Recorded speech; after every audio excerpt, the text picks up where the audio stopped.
अब तक आपने देखा एलेक्सा स्टीफन का सच्चा प्यार करती है, लेकिन स्टीफन उसे धोखा देता है।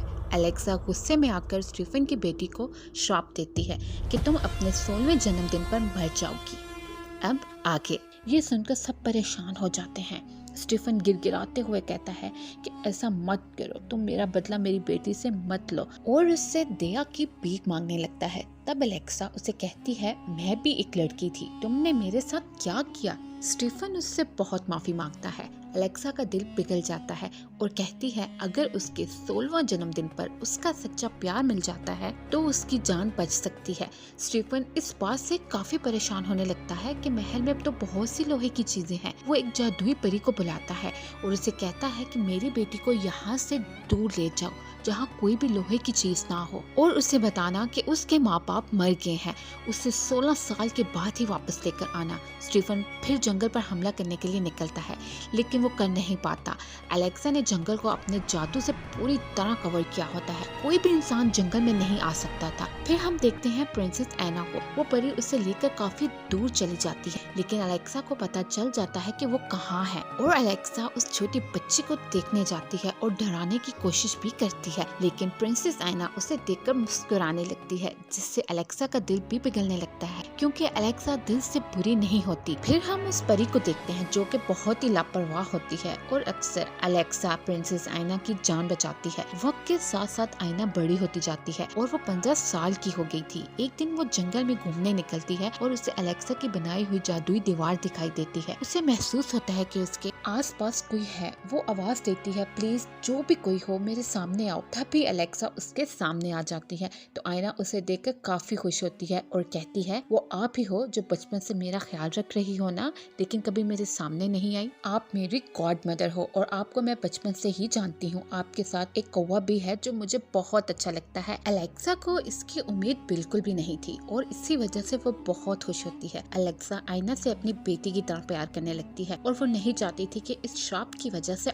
ऐना को कुछ भी हो। एक दिन जब ऐना सो रही होती है तो एलेक्सा अपनी जादुई पावर से इसका श्राप वापस लेने की कोशिश करती है, लेकिन वो कामयाब नहीं होती। इसी बात को लेकर एलेक्सा परेशान होती है क्योंकि उसका 16वां जन्मदिन जल्द ही आने वाला था। वो दुआ करती है कि उसका सच्चा प्यार उसे मिल जाए और उसका श्राप टूट जाए। एक दिन ऐना एलेक्सा से पूछती है कि आपके पर कहाँ हैं? सारी परियों के तो पर होते हैं। एलेक्सा कहती है, मेरे भी पर होते थे, मैं भी कभी आसमान में उड़ा करती थी, लेकिन एक दिन एक लालची इंसान ने मेरे पर मुझसे छीन लिए, और वो जोर जोर से रोने लगती है। ऐना को ये सब सुनकर बहुत ही बुरा लगता है और वो वापस अपने घर जाने लगती है। उसे रास्ते में एक लड़का मिलता है जो कि दरअसल एक प्रिंस होता है। वो एक दूसरे को देखते ही पसंद करने लगते हैं। फिर प्रिंसेस ऐना अपने घर चली जाती है और जाकर परी से कहती है, मैं यहाँ से जाना चाहती हूँ। दरअसल ऐना एलेक्सा के साथ रहने का कह रही होती है, लेकिन परी को लगता है कि उसे सारी सच्चाई पता चल गई है और वो अपने माँ बाप के साथ अपने राज्य में रहना चाहती है। ये सुनते ही परी उसे वापस उसके राज्य में ले आती है और राजा के सामने ला के कहती है कि आपकी बेटी को वापस आना था। जब ऐना को पता चलता है कि उसके माँ बाप जिंदा हैं तो वो रोने लगती है और कहती है,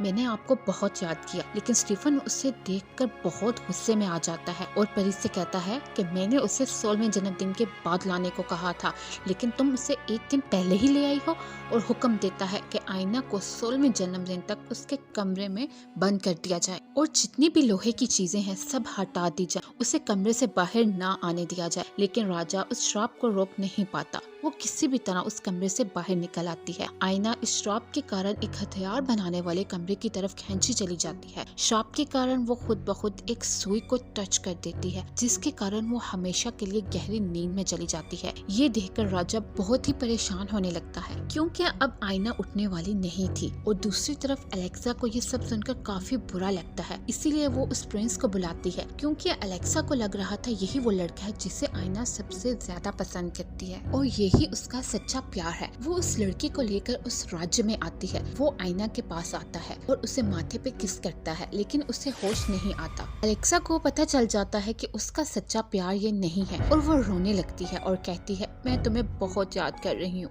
प्लीज वापस आ जाओ, मैं ये सब कुछ नहीं चाहती थी। उस वक्त मैं काफी गुस्से में थी। एलेक्सा उसे रोते हुए माथे पर किस करती है और वहाँ से जाने लगती है कि तभी उसे पीछे से आवाज आती है कि रुकिए गॉड मदर, यानी कि उसका सच्चा प्यार उसकी गॉड मदर एलेक्सा होती है। फिर प्रिंसेस आयना एलेक्सा से कहती है कि मैं आपके साथ जंगल में रहना चाहती हूँ। मेरे पापा बहुत ही लालची इंसान है, मैं यहाँ उनके साथ नहीं रहना चाहती। इसीलिए एलेक्सा उसे लेकर जाने लगती है। लेकिन तभी स्टीफन को पता चल गया था कि एलेक्सा यहीं पर है। उसके सिपाही एलेक्सा को पकड़ लेते हैं। इतनी ही देर में आयना उस कमरे में जा पहुंचती है जिसमें स्टीफन ने एलेक्सा के पर छुपा के रखे होते हैं। आयना समझ जाती है कि यही उसकी गॉड मदर के पर हैं और वो इस शीशे के शोकेस को धक्का मार के गिरा देती है। शीशे के टूटते ही एलेक्सा के पर आजाद हो जाते हैं और वो उड़कर एलेक्सा के साथ लग जाते हैं। एलेक्सा दोबारा हवा में उड़ने लगती है।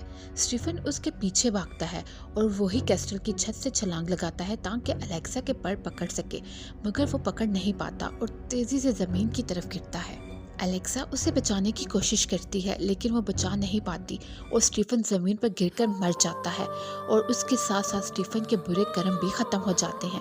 अगली सुबह एलेक्सा उन सभी बाउंड्रीज को हटा देती है जो उसने उस जंगल के चारों तरफ बनाई होती है और वो प्रिंसेस आयना को कहती है कि आज के बाद तुम इस जंगल की क्वीन हो और सब लोग अब आपस में मिलजुल कर रह सकते हैं और वो सब फिर खुशी खुशी रहने लगते हैं।